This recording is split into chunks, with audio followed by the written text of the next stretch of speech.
Bonjour et bienvenue.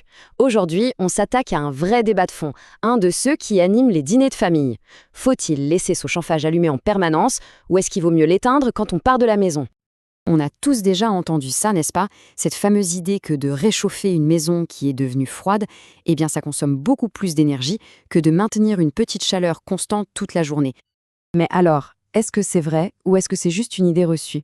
Pour y voir clair, on va se pencher sur la science derrière tout ça.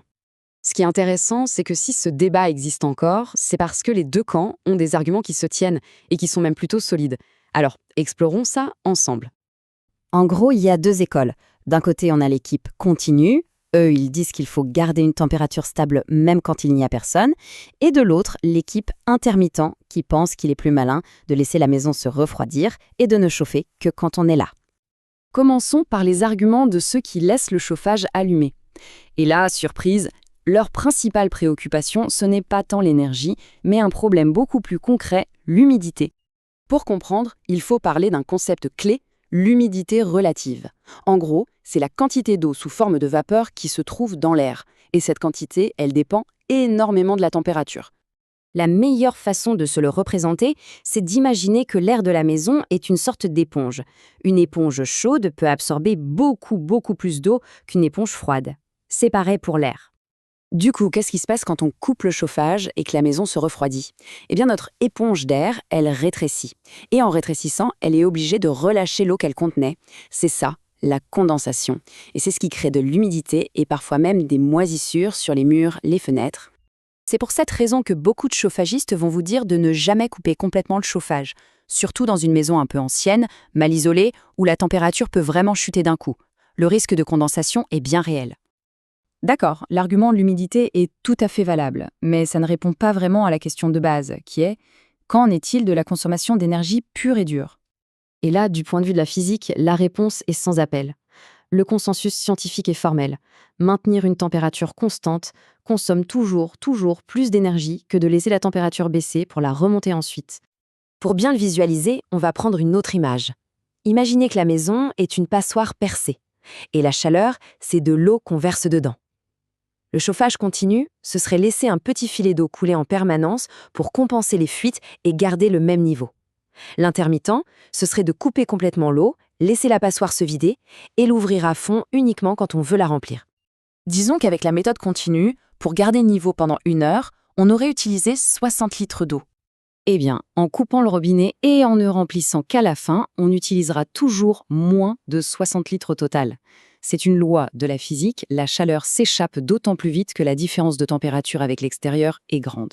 Donc, moins longtemps la maison reste chaude, moins elle perd d'énergie au global. C'est aussi simple que ça. Donc si on s'arrête là, c'est le chauffage intermittent qui gagne. À faire classer? Eh bien, pas si vite, parce que économiser de l'énergie, ça ne veut pas forcément dire économiser de l'argent. Et c'est là que le monde réel, avec ses logiques économiques, vient un peu bousculer la physique. La question se pose, comment est-ce possible de consommer moins d'énergie, mais de payer plus cher à la fin du mois? La réponse tient souvent en 2 mots, heure creuse. Avec beaucoup de contrats d'électricité, le prix du kilowattheure n'est pas le même à 14 heures et à 2 heures du matin. L'énergie est bien moins chère la nuit. Ça peut donc être financièrement intéressant de faire tourner le chauffage la nuit, même si personne n'est debout pour en profiter. Et ce n'est pas tout. D'autres technologies viennent encore complexifier le calcul. Si on a des panneaux solaires, par exemple, la logique est inverse. On veut utiliser cette électricité gratuite pendant la journée. Si on a une pompe à chaleur, il faut savoir qu'elle est moins efficace, donc elle consomme plus quand il fait très froid dehors, c'est-à-dire souvent la nuit. Bref, c'est un vrai casse-tête. Bon, on a vu la physique, le risque d'humidité, la complexité des factures. Concrètement, on fait quoi? Quelle est la stratégie la plus intelligente à adopter? Alors, le verdict? Sur le plan de l'énergie pure, le chauffage intermittent est le grand gagnant, sans aucun doute. Mais pour le portefeuille, la stratégie la plus maligne va vraiment dépendre de chaque situation.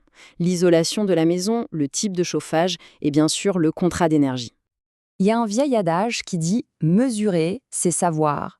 Et c'est exactement ça. Plutôt que de surchauffer par simple peur de l'humidité, la première chose à faire, c'est de vérifier si ce problème d'humidité existe vraiment chez soi. Pour garder une maison saine sans faire exploser la facture, il y a 3 gestes essentiels. D'abord, ventiler. On ouvre grand les fenêtres 5 à 10 minutes chaque jour, c'est la base. Ensuite, mesurer. Un petit hygromètre ne coûte pas cher et permet de savoir exactement où on en est. Et enfin, extraire l'humidité là où elle se crée, avec une VMC dans la salle de bain par exemple. Ce qu'il faut vraiment retenir, c'est ça.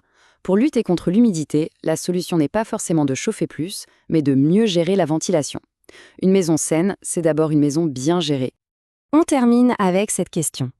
Finalement, est-ce que le thermostat se bat contre le portefeuille ou est-ce qu'il travaille pour notre bien-être ?